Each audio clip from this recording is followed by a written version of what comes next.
quand même beaucoup ce sujet-là, quoi. Donc pour moi, c'est les gens, ils doivent sentir une problématique, quoi. Donc c'est soit ils sont assez ouverts dans l'écosystème et ils se rendent compte que ce qu'ils sont en train de faire demain, ça va leur poser des problèmes et ils commencent à changer, mais ça, c'est souvent rare, quoi. Sinon, pour moi, c'est là qu'il faut réfléchir, c'est quoi les feedback loops que les personnes ont Il y a, sur ce type de décision, quoi. Enfin, il y a un effet pervers Mhm. que j'ai observé Mhm. encore et encore. C'est D'accord. que dans les projets où il n'y a pas de gestion de qualité, forcément, les mecs, à un moment, se retrouvent à faire les pompiers. Parce que, Exactement, c'est là le fameux mur ou le feedback loop, tu te prends, tu dis putain, j'aurais voulu être chez moi là ce soir, eh mais ben c'est pas non, possible, j'ai eh un ben bug. non, eh ben non, Ouais. c'est là où c'est pervers. C'est que les mecs, du coup, font les pompiers. Du coup, ils solutionnent les problèmes. Du coup, c'est eux les héros. Ils sont Hmm. arrivés avec leur cap, tout, et ils ont réglé le problème, c'est génial. S'il n'y a pas de problème, tu ne peux pas faire le héros, tu vois. Ouais, ouais. Ouais, mais après, ça rejoint. Après, c'est vrai que c'est peut-être des fois le temps un peu plus long que ce que Julien a mentionné de culture. Mais par exemple, moi, les héros, enfin, vous avez sûrement lu le Phoenix Project aussi, etc. Mais c'est clairement les gens qu'on veut pas dans les organisations un peu stables, quoi. Enfin, mais après, effectivement, ce que tu dis, il y a peut-être des organisations où, ah, cool, c'est Alain, je sais pas quoi, il est vraiment super, il nous a dépatouillé, puis on a fait la release à temps, génial, quoi, c'est ça. Ouais. Non, mais bien sûr qu'on n'en veut pas. Mais si tu Mhm. veux, c'est compliqué Mhm. de convaincre tout le monde, surtout des gens qui prennent leur pied à jouer aux pompiers et aux héros, quoi. Mhm. Mhm.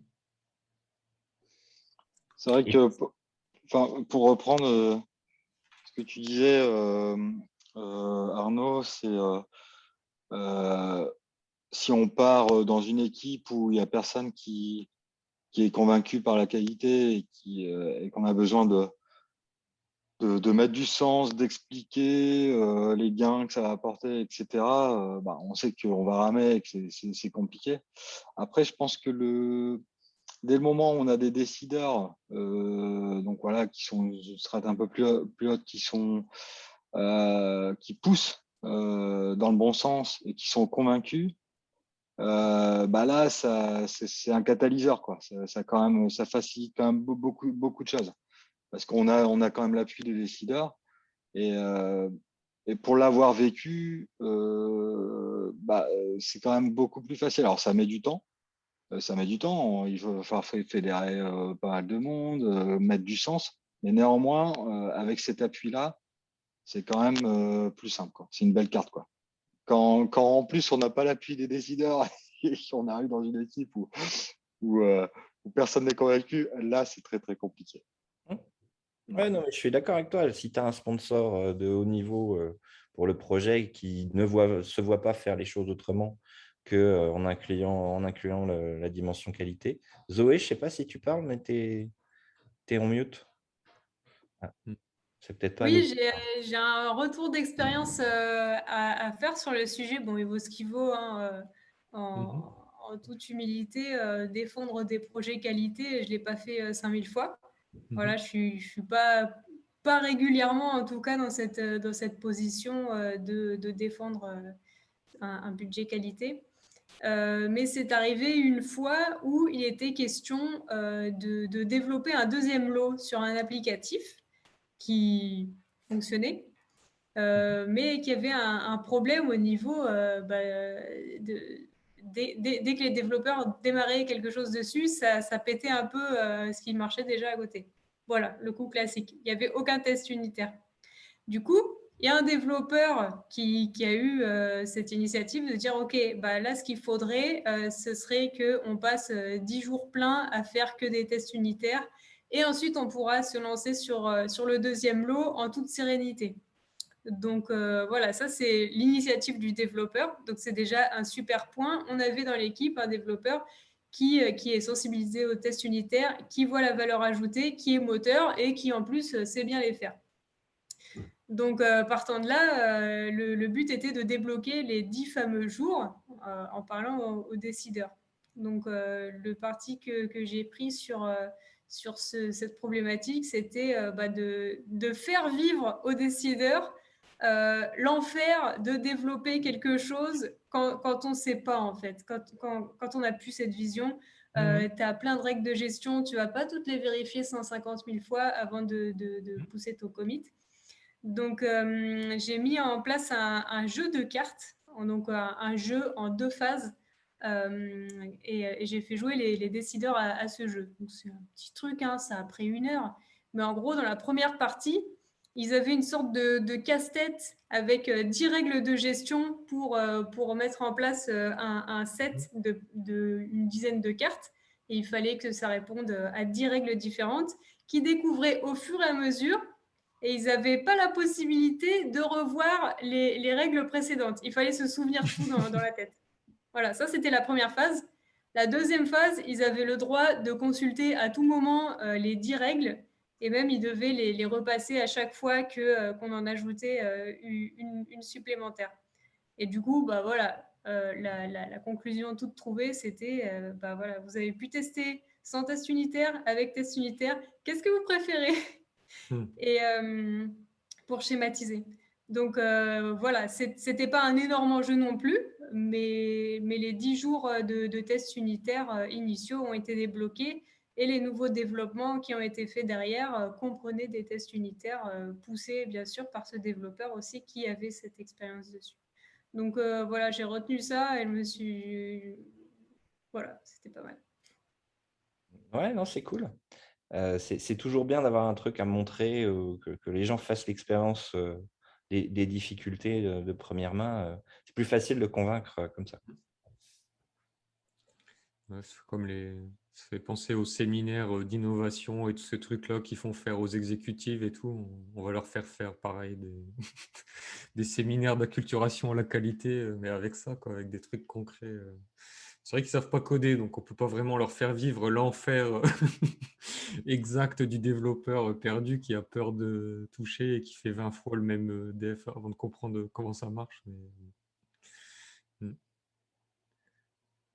Mais bon, c'est vrai que moi, je réfléchissais un peu à ce que tu disais, Arnaud, mais ça faisait aussi au point que tu disais là, Zoé, quoi. C'est pour faire changer un décideur là, qui est pas du tout sensibilisé, c'est un long chemin, hein. Je pense honnêtement, le mec, faut qu'il se prenne un mur sur un projet stratégique pour changer. Enfin, moi, c'est là. Ouais, ouais, je suis assez d'accord. Il faut qu'ils se prennent un mur pour Mm. changer. Ouais, c'est Il y a exactement. souvent des gens qui sont un peu, qui vont mettre de côté, balayer d'un revers de bras. Non, mais ça, on voit plus tard, c'est bon, livré, etc. Enfin, Je veux dire, il faut qu'ils se prennent un mur pour changer de boîte, c'est ça?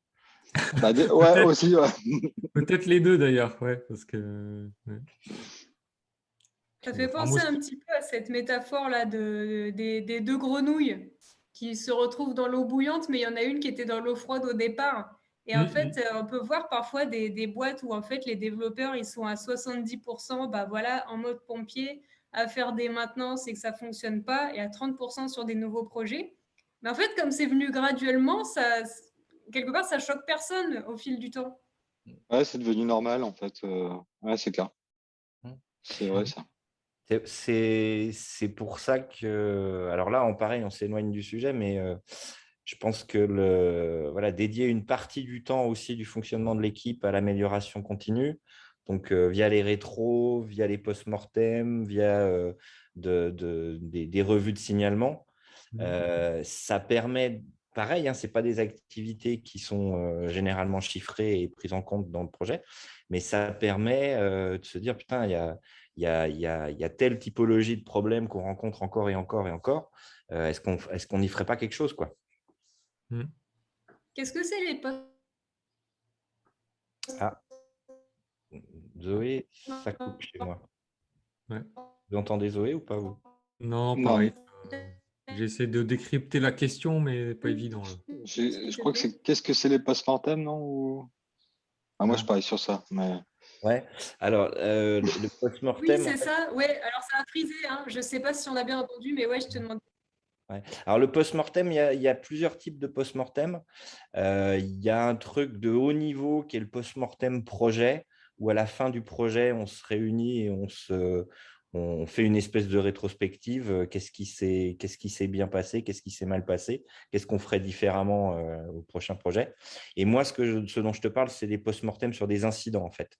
C'est-à-dire que voilà, la prod a craché. Qu'est-ce qui s'est passé? Quand est-ce que ça a commencé? Ça a eu quoi comme impact? C'était quoi les raisons? Et qu'est-ce qu'on peut mettre comme action en place pour pas que ça se reproduise?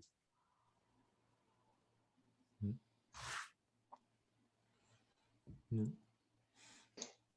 Ouais, nous, c'est bon, on s'éloigne un peu du sujet, mais ça me parle beaucoup. On a mis en place, quel que soit l'incident maintenant, qu'il soit mineur ou majeur, on a forcément un post-mortem. On prend le temps d'écrire un post-mortem. Euh, c'est ce qu'on a mis en place il y a un an à peu près.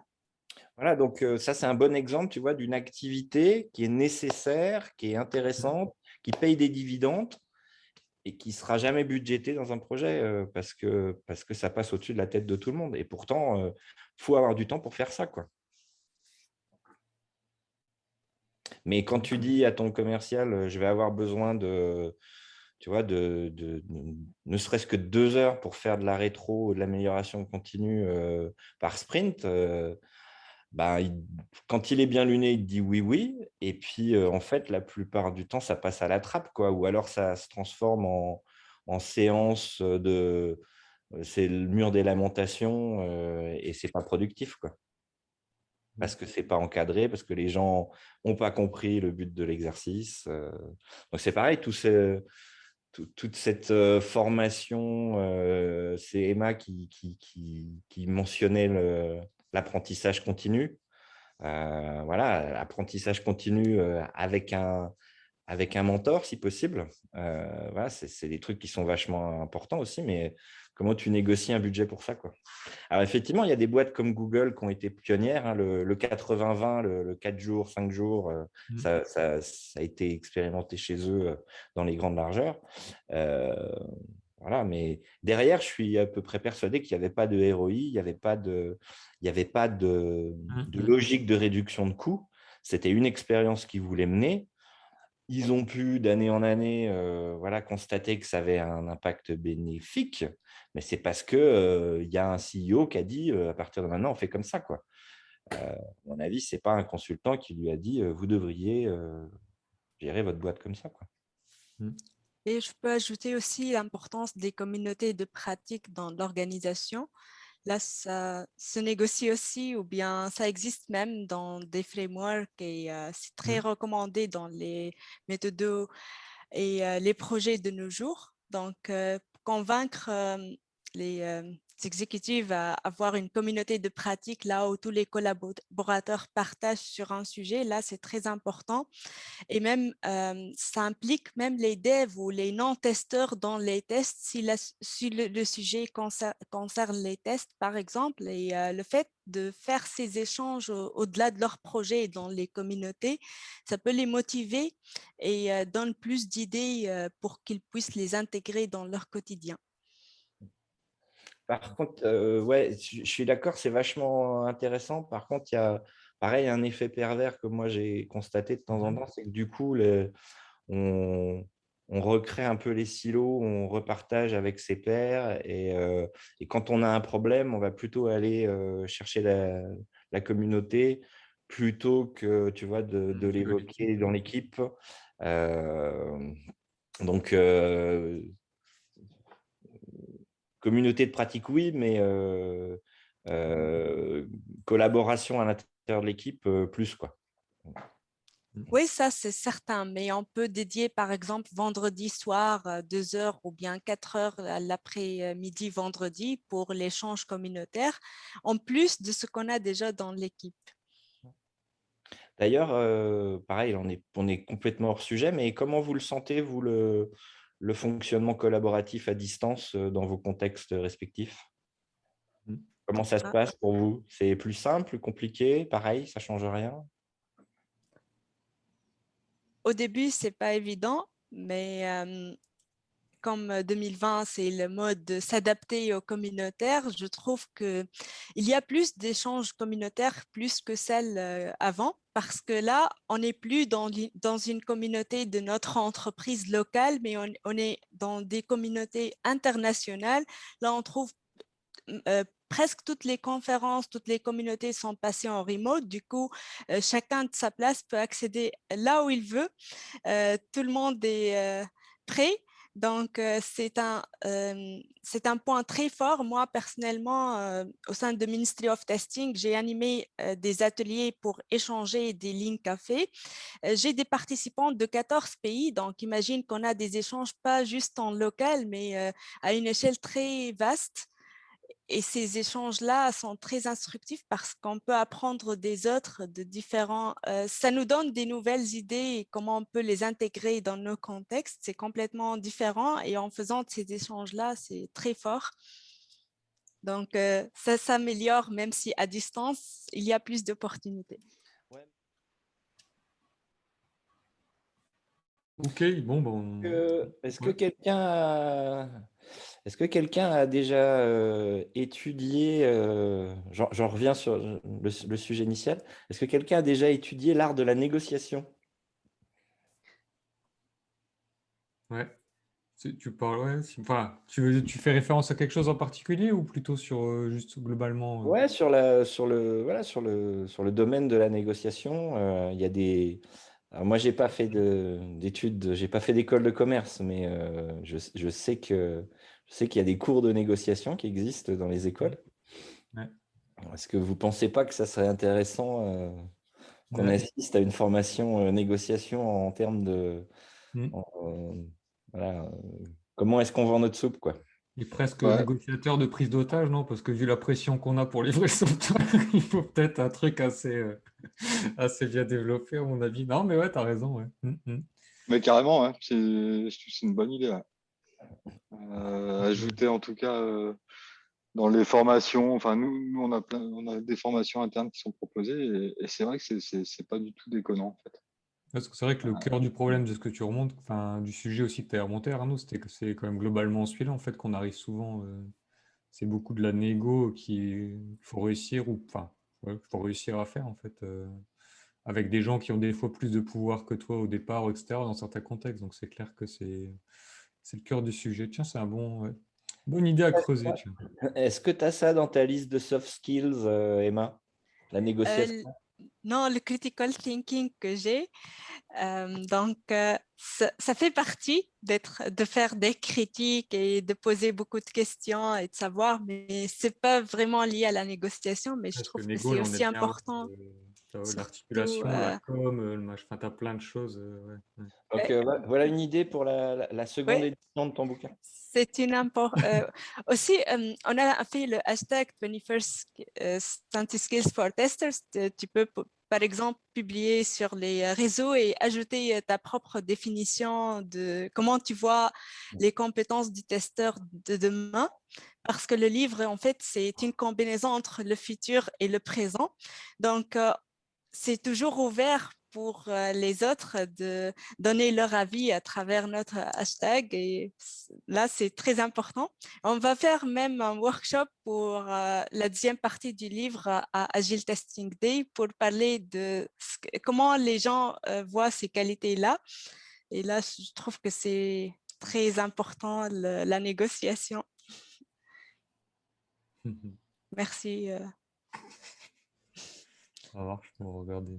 On va creuser ça, Arnaud, à mon avis, sur la négo. C'est une bonne idée d'aller voir dans le Ouais. body of knowledge de la Surtout négociation, dans des pour, contextes difficiles en plus et tout. Ouais. ouais, surtout pour les testeurs, pas les testeurs, mais le management, disons, dans le test. Ils auront besoin certainement de cette compétence. Yes. Merci pour votre écoute. J'espère que ce partage d'expérience vous aura été utile et sera actionnable dans votre contexte. Vous pouvez retrouver le résumé de ce podcast sur le site qaunit.com et d'autres contenus disponibles. Abonnez-vous afin de ne pas louper le prochain épisode. À la prochaine!